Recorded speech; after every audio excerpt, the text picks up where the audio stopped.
course, thank you for your commitment to the program itself. Well, a whole lot is happening in the country right now, and usually at this juncture, at moments like this, it's good to do some retrospection to look at how the historical development of the nation has actually influenced some of the things that we're seeing today, and to what extent can we act to ensure that we change the narratives and put the country on the path of peace, progress, unity. These have been the dreams and aspirations of our heroes past, our forefathers. When you look at some of the things that are happening today, you want to ask, did our current crop of leaders learn anything from our forefathers? Was there any proper indoctrination to be able to take up leadership position in such a way and manner that we are on the trajectory to take Nigeria out of the woods? In any case, how did we get here? Well, someone said we don't need to ask how we got here. We should be more concerned about how do we get out of here. So today, I have with me in the studio a former senator of the National Assembly, who was the senator representing Edo South Senatorial District in the National Assembly, the former chief whip of the Nigerian Senate. I'd like to thank very specially distinguished Senator Roland Owe. Thank you for joining us on the program. Good morning. Thank you very much. Okay. When we look at developments in the country right now, you always want to ask that question. Could it be, I mean, is it possible that there was no proper handover, so to speak, from the Awos, the Zigs, the Ahmadu Bello, the Tafawa Balewas, the Anthony Enahoro, the Professor Amboseli, the Dr. Samuel Osagbovo Gbemudia, you just name them. You have many of these people in different states of the Federation who were selfless, who were committed to the dreams and aspirations of the people. Recently, someone sent something to me, which was one of the campaign posters of Professor Amboseli. It was quite profound. I'm going to lay that out in the course of the program. But let me begin the conversation with you, distinguished Senator. How did we get here? Well, thank you very much. Our founding father did wonderful work. We that took over from our founding father failed the nation. Look at it. My father was a strong politician of the NCNC all the way from small, starting working. They were never enticed with money. The NCNC was the poorest party in terms of finance, while the Action Group had money. But nothing. Action Group had won election in the old Benin province.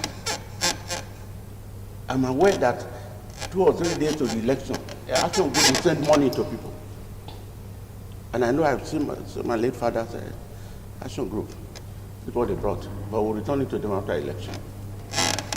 After voting, they will call the Action Group leaders and take your money. Our founding father was great. And our founding fathers founded Afatek Samuel. They founded Midwest, what do you call it? They founded Midwest farm, which are somewhere, but they founded Afatek Samuel, Upela Cement Factory, Warri Port. Where are they today? Following that, our following founder from there set up Nigerian Airways, Western Nigeria Broadcasting Service, Ajaokuta Steel, what they call him in Warri, the steel company, Alaja Steel. But today, where are they? They are gone. If those of us that inherited this thing from our founding father, instead of selling them outright, if they have been commercialized, Nigerian will commercialize, Alaja commercialize, Ajaokuta commercialize, Nigerian will commercialize, Nigeria will not be what it is today. They were sold out. I'm not sure that the money for which they were sold can even take care of one particular project. Take, for example, the UPN that took over from the first coup of the military. Under President we're not the wealthiest. I ran the house for the House of Reps that year, that's 1979.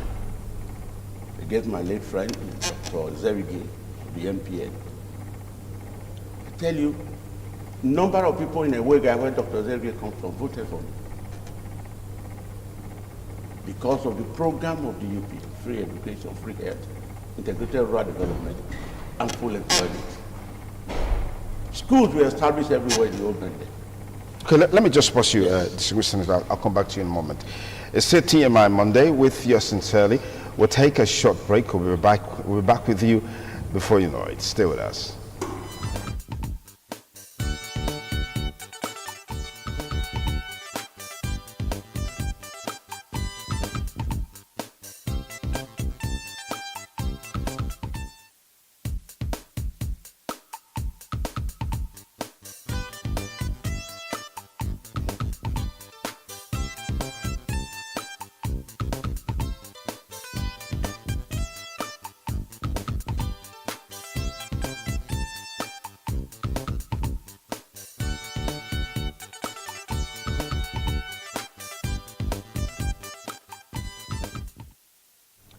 Thanks again for staying with us on the program TMI Monday as we continue our conversation with the state of the nation as we interact with distinguished Senator Roland Owe, a former Senate Chief Whip. Thanks again, distinguished Senator, for coming on the program. Okay, in your perspective, our founding fathers did well, set the template for the country to be on the path of growth and development. So how did we derail that's taken us to this position? You see, we derailed when the military took over. Quite frankly, if the civilian regime from Second Republic were allowed to continue, Nigeria would have been what it is today. As soon as the military government took over, Murtala Muhammad, he woke up one morning and said, all permanent secretary dismissed. It was dismissed with immediate effect. Nobody was thinking about the future of those people that have served this nation. As at that time, no federal civil servant PAMSEC or state PAMSEC was thinking of looting. All they were comfortable with a 4-bedroom in the GRA, annual leave, they would stay with their wife outside the country. They were dedicated. The great G.M. Boyo, Nobahari, Afe, you talk about this state, they were not after wealth. But as soon as that program, that Murtala Muhammad came, dismissed with immediate effect, and people started packing. Some of them had not up to 100,000 in their account. So the surviving civil servants below these people that were dismissed anyhow, now say, God, is this how we're going to be? This is our father we are trying to copy, that be doing well, teaching us prudence and not stealing. This is the way we're disgraced. Corruption started. So these civil servants that took over from those that were dismissed irresponsibly by Murtala Muhammad now said, okay, we need to take care of ourselves. And so corruption started. The same civil servants were now teaching political people who came how to steal. There is no political commissioner or political minister who really wants to come and steal when they come. They are helped and assisted by the civil servants that work with them. Because those civil servants now knew there was no future. And that military man can come again as Murtala Muhammad came and ruin everybody. So corruption started. What our founding father put down got destroyed. And that's what is happening today. You can sit down and somebody is telling you that 3.7 billion have been spent to feed students who are on holidays. You see the madness. You see that the country is gone. So the civil servants were the one that incorporated corruption.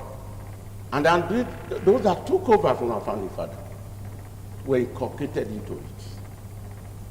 So that's how it came to. If you look at it, corruption started with the Murtala Muhammad. And besides, during the Anguli Rossi period, they've Midwest, Western region, Eastern region, Northern region. We are the 4 regions. We're in control of their, what they produce. There was real federalism. Ronzi came with his decree and canceled federalism and brought unitary system to this country. General Gawan came, created 12 states. Total power that were for the federating states have now gone to the national. That's where we are today. Okay. In all of this, we've seen that there's a resurgence in the discussions as it relates to restructuring and then the issue of resource control. Recently, I want to know if you were part of that meeting which was convened in Asaba. I mean, involving the governors in the region, where they took a position to say, look, we want our resources in our land to be explored and mined by us, and we pay government royalty, as it were, because in Zamfara State, that seems to be happening. So what are your perspectives on these demands and agitations? It is not new. The gathering of the governors and some of our leaders in Port Harcourt, not new. They are not just waking up now. 1999, 2003, this battle started fiercely, led by late Alamasia, governor of Bayelsa, James Ibori, Atta, governor of Akwa Ibom. Resource control. Where were our people in the South? They give them support. How? What did they do? Even media men from the zone were being used against these governors. And the national government faced them. Fought Ibori, fought Alamesia, fought Atta. It's not new that we want to buy the resource control. But it's unfortunate that is where we find ourselves. The issue of Zamfara, you said, it's not new. When we were in the Senate, we set up the NDDC. When we were asking the oil company to pay 25% of whatever they think to the NDDC, the sitting president went against us. It was war. Finally, NDDC became a reality. We wanted to put the headquarters in Bayelsa so that when it's there, we can develop from that place to lure to Port Harcourt. We know what happened. We know how much money changed hands. Since NDDC came on board, I'm not sure they have done one project that is completed.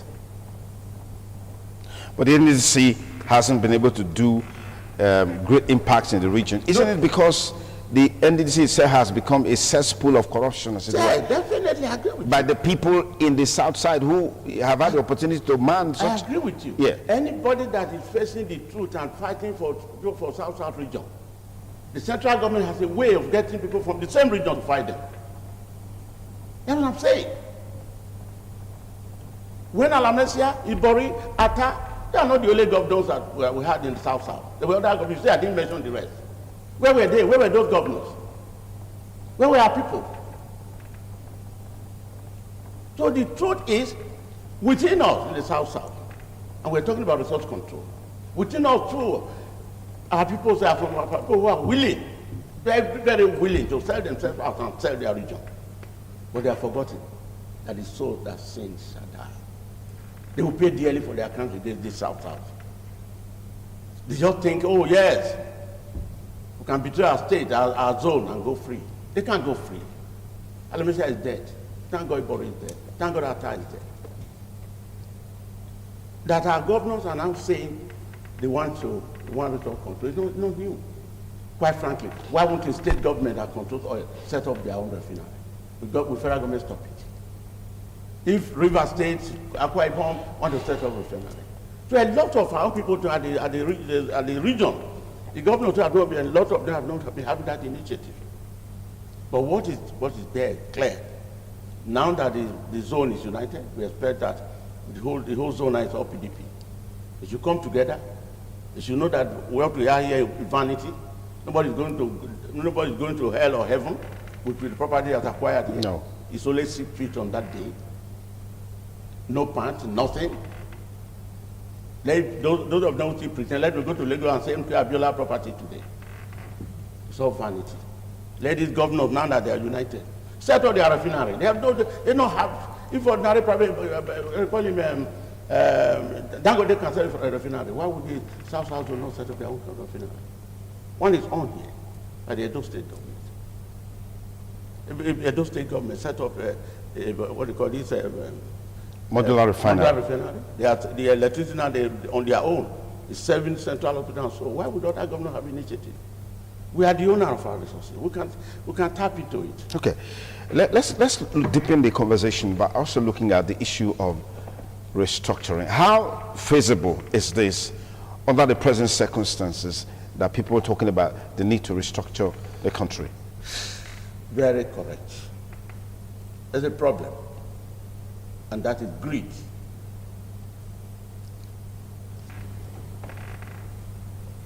I was one of those that opposed state police when we were in the Senate. I was on the committee for Constitutional Review Committee, and I led the people that killed the state police. Do you regret that action? No, I don't. Let me tell you why I don't regret it. Look at the state governments are in charge of local government by the Constitution. They conduct a set of state INEC. See across the nation, if there's any free and fair election that are taking place in council election throughout since 1999. Not there. Figures are written and anybody wins the election. And so if you set up state police, all it's going to happen that 3/4 of those state police will be made to pursue their enemies and political opponents. Oh yes. Because most of us are not matured enough. We are so self-centered. Anybody that is not for us is against us. And that's one advantage I found the governor of Bassetti. You will find it, in his own government, you will find the son or the daughter of a major opponent to him working in the government. And when he's told, he will tell, oh, look, that child has a own future, not the father. How many of our governors will behave that way? The moment they find out that the father or the mother of somebody serving in their government, they will find a way of throwing him out. I think he's one of the exceptions. But the truth is, majority of all governors in Nigeria will not allow free and fair election in local government. If you give them the opportunity to set up police, their own police, they will put into prison all their opponents. No bail. But there are some saying that this line of reasoning is obsolete because with the vigilante activity that we have, which is a semblance of state police. Good. And they are effective and efficient. Good. That vigilante were one of those that supported. If you go to Umo there during the time Honorable Azaz was chairman, vigilante was wonderful. Okay. Nobody entered the local government, any village in the local government without the people knowing. The good thing is that vigilante will not have authority of arrest. Fine. That's all the state government set up vigilante. So if vigilante find anything, they report to the police. That is at least not under the governor. But the moment a state police under the governor, an irresponsible governor, all his opponents will be arrested. If you are a date of the election, they can't even do anything. So vigilante is the best. Not state police. Not state police. Not now. Not now, my brother. But in the southwest, you already have Amotekun in operation. Good. In the north, you have the Hisba police in operation. Yes. Yeah, they are. But they are not. They don't have that power of arrest, and they can only, when they find anybody, turn into the normal police. Yes. But to say state police that will go ahead, arrest and prosecute at this stage, where very many of us are yet very, very parochial and narrow-minded and selfish, and think that anybody opposing us is our total enemy. It don't work. Those vigilantes fine.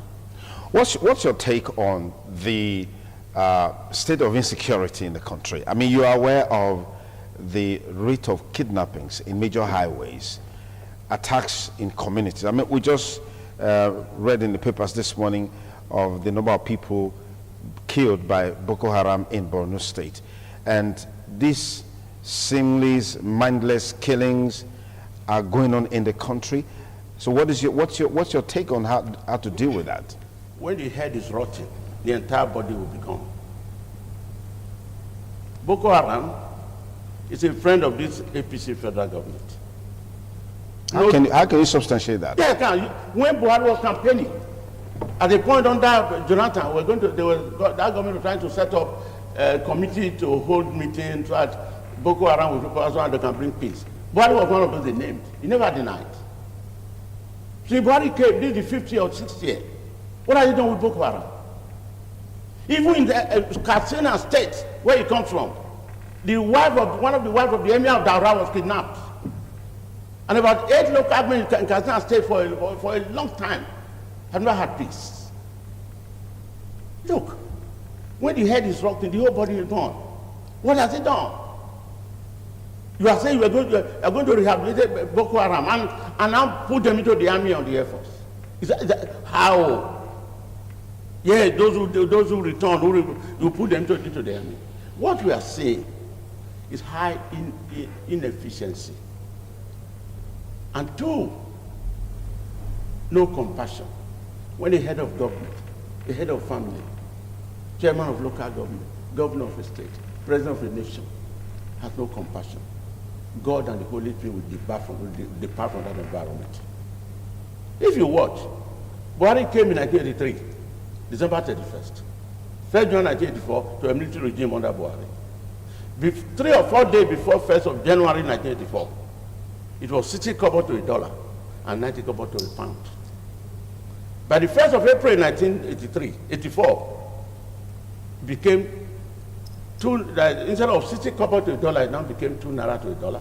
Instead of 90 kobo to £1, it now became 5 naira to £1. Within 6 months, people are now queuing up to get food.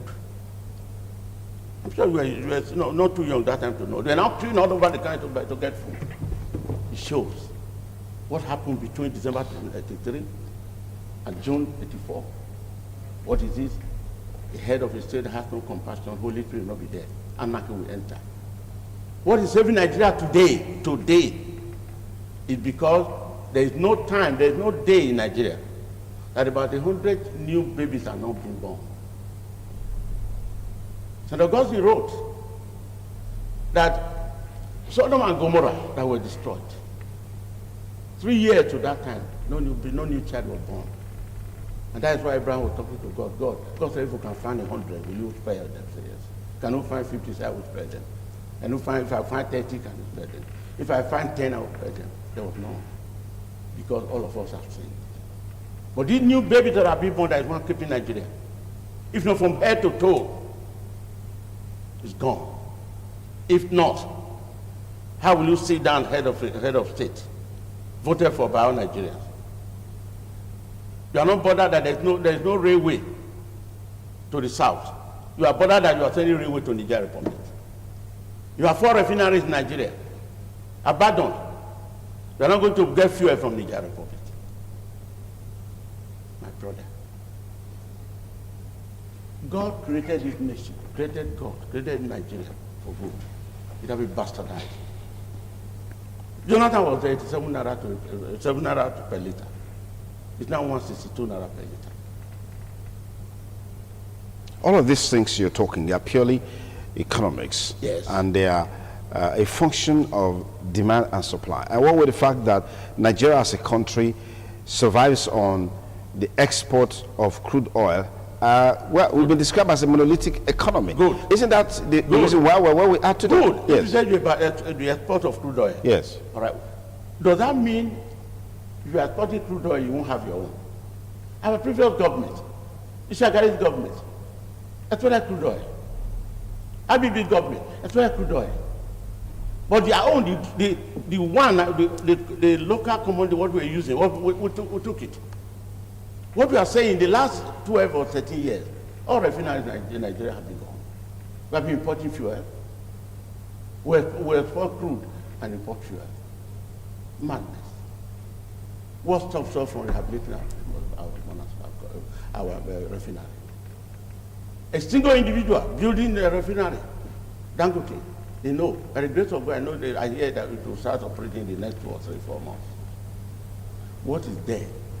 That is the government have failed totally.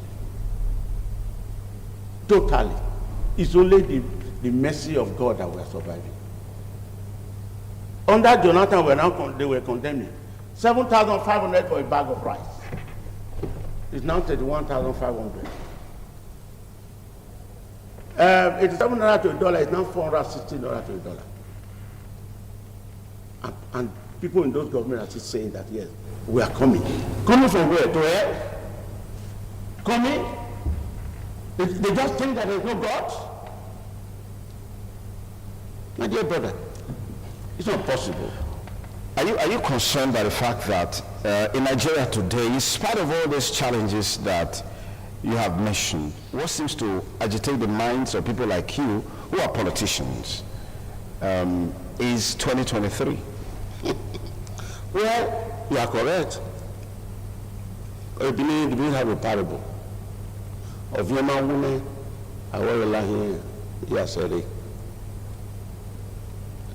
until the slave dies, his eye will not leave the Aseret post. But that is a position that anybody can have. The truth is, there is no way 2023 will not be in the mind of people, majorly because of the suffering. Is it because of the suffering, or is it because of the personal aggrandizement? No. The genuine people are better interested in 2023 because of what the country is going through. What is of us those who are ambitious and personal are talking about 2023 for personal reasons.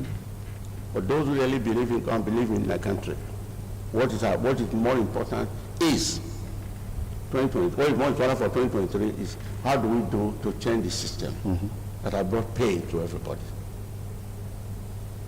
So you can't stop it. But the unfortunate aspect of the 2023 too, yes, there are very many of us are facing it without being genuine, without thinking of justice. Because where there is no justice, there cannot be peace. I hear somebody a few days ago, I was called up, a member of Senator Forum, a friend, Roland, where are you? Tell me, Benin, there's a need to meet. I said, meet for what? Is our Senator Forum meeting? He said, no, we don't have to want to look at it. By the time we'll discuss later, I found that the chap, yeah, quite honest, was saying, 2023 is near, what do we do? 29th, I spoke with him. Let me, what is your idea? Okay, yes. My idea is that, since this man is now finishing up Buhari, we just look for, all of us, now you look for, scout for a good candidate that can revive this nation. So, and at first I asked him, I said, from which zone? He said, well, from Southwest. At least at the west from southeast. I said, he's from southeast. He's from southwest. He's from southwest. Yeah, he now said from southwest. Then I said, he said at best, if not, that's not possible, from southeast. I said, my dear brother, thank you. I said, I'm not part of that nonsense. Where there's no justice, there cannot be peace. Why southwest? I said, zoning started in 1999. When 6 zones were created. I said, okay, are we abolishing those zones now? He said, no. But these zones are not recognized by the Constitution. Yeah. By law. No, not recognized. I know. Yeah. Not recognized. But it's a framework for getting ourselves along. If you watch 1999 when PDP defeated Obasanjo from Southwest, ACN or ANPP and AD fielded the candidate. So the two candidates were from that same zone. Because of our parochial nature in Nigeria, it's only good that for the first 100 or 120 years, this rotation should continue. Because the moment you make it open, free for all, there'll be anarchy. Power will remain permanently in one particular area. So you're recommending Southeast to feature the next president? No, I'm not. I'm telling you that when that presidential zone started in 1999, yes, Southwest took it. All the party fielded their candidates from Southwest, yeah. Bajo won, even though he lost in his own zone. You are aware? Yeah. But the other zone voted for him. He became president of Nigeria for 8 years. He moved now to the north. There was no argument at all. Because in a nation that is very prone to anarchy and crisis, it's only when you do things freely and fairly that you reduce possibility of tension. So he moved to the north. Yar'Adua took it. Within 2 years and about 4 months, the man died. If you watch, his achievement, Yar'Adua's achievement for just 2 years plus, was more than achievement we have had today in this 5 years plus. He brought peace to Niger Delta. He agreed that his own election was not genuine. He agreed that the Nigeria should be restructured. He agreed that the electoral law should be amended so that elections will be unfair. What can you expect? I know that that man Yar'Adua is in heaven because he meant well for this nation. Then Jonathan took over because of his advice. You can see one very good advantage of Abacha's constitution, which he did, which we jettisoned, the military against jettison. His own constitution had presidents from a zone, two vice presidents, one from another zone, one from the zone of the sitting president. The idea was that in case the sitting president dies or leaves office, the vice from that zone will complete the tenure. You can see, very genuine, he had foresight. But it was abrogated. Now Yar'Adua died. See, the vice was not from the northwest or from the north where he came from. Jonathan took over, finished his tenure, and then took another 4 years of tenure. If you add Obasanjo's tenure of 8 years, plus Jonathan's tenure of 6 years plus, the southern part of Nigeria has taken 14 years plus as president of this nation. So by the time Buhari finished his tenure, 2023, the northern part of Nigeria will have taken 10 years plus of presidency. If you want to be free, you want to be fair, if you want peace, there must be justice. There's still 4 years plus left for North to finish their tenure as president of this country. I laugh when I say so. It's unfortunate that most of us, our political leaders, are very mean. A top leader of a party says, yeah, we have not done zoning. When you people have been enjoying zoning.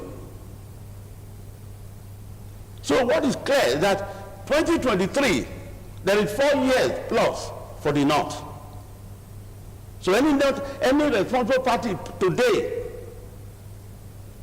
should feed the Northern president for 2023 so that they can complete their 4 years and go. Then it now rotates to the Southeast that have been suffering. It's unfortunate, it's not their fault. It's the way God wants it. In 1983, it was very clear that after Shagari, the presidency would go to Southeast. And late Ekweme, a humble person, was being groomed. At the end of the day, the thing failed. Who came? So what is the guarantee, following your analysis, that if you're saying that the North still has 4 years left to make 14 years, yes, what is the guarantee that after that 4 years, power will shift to the Southeast? Good. What is the guarantee? There's no guarantee. No, why not? Let me tell you, if you force it, go and sit down, take the chart of voting pattern since 1999, look at it or Google it. If we gamble with this idea of completing that it will not go to Southeast, who says that? What I'm saying, when a party that is in government, that is a party that is behaving well, and say, gentlemen, this zoning that we have been on, it continues in our own party. Our candidate, we are taking our candidate from the North. It is no, it's there. And the thing will rotate. By the time, the 4 years it finished and it rotated, you can't stop it. You can't say, I go to South or South. It has to be Southeast. Okay, now in the build up to the 2023, we've seen some defections. Yes. This is characteristic and symptomatic of politicians. How healthy are these defections that you're saying? Well, the truth is, human beings cannot be predicted. Those who are defecting, they have their hidden agenda. and when you are in an environment, politically, which gives you nightmare every day, it's difficult to coexist. I tell you, there was a time in this state, Edo State, only one person was dominating. Only one, they will say no vacancy in government house. How can the right thinking person say no vacancy when it is not a personal property of yours and it is not your farm? No vacancy in government house. So the extent that a sitting governor will answer the man for answering his own father. And yet the man was not satisfied. And then went ahead and registered a sitting governor. These are some of the things you find that creates that situation of defection. A sitting governor is what were deregistered. And you are aware that if it's really election, you don't have vote from your area to win election. Then you look at it. That created a upheaval in Edo State, and PDP control phased away. The AC, as you found, was a baby of ANPP. Started from my house. From my house to Royal Link, everybody knows it. After the registration, we met with our people and we came on board. Those that were deregistered brought the state chairman, Tony Omwale. Our own side brought Barrister Amengo as secretary. The other side brought late Modena Imovo as woman leader. We brought Reti Uzia for being secretary. Of the 18 local governments in Edo State, we shared it. AMP 213, then PDP 25. The PDP that were deregistered to 5. That's why the AC came on board. Now, after that election, if you watch, that first election that Oshiomhole won, AC did not win a single seat from Edo North. He did not win a single seat from Edo Central. It was Edo South that produced the 8th House of Assembly seat that gave Adam Oshiomhole that government resemblance until we moved in and did jogging, we now became a majority.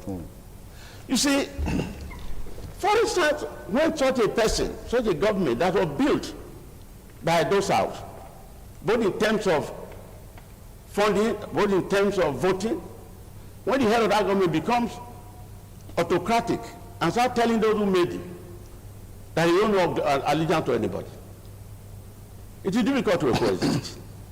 So what we are saying, those who defect, we don't know within the environment that this thing happened. But certainly, all those things, those who are defecting to APC, as I think you read me about 3 or 4 days ago, I said no same person will join APC now. How? Unless for self-personal greed. Is it the government doing well? Is it for the people? Is it the currency? Is it petrol? Is it food? Is it security? You can't move. As a matter of fact, security became worse when this government came in. Yeah, we had Boko Haram before Jonathan left. But it was a big cage and gone. You will have question, what are the material that this army people have in dealing with insurgency? What are the officers who are fighting this war? What is the benefit for them? A responsible government will pay double salary for those who are in the war front, for the family at home, and for the child. Are you sure that's not happening already? No, if it happened, we would have known. Would they hide it? So what I'm saying, there's no welfare for the military people. There's no welfare for those who are fighting. No, after this NSAT that was hijacked, when NSAT started, quite a number of people supported them. Great, enough is enough. But along the line, it was hijacked. What concerns NSAT with going to release prisoners from the prison? That was madness.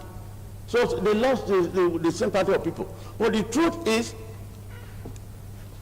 insecurity, people who are fighting it have no benefit.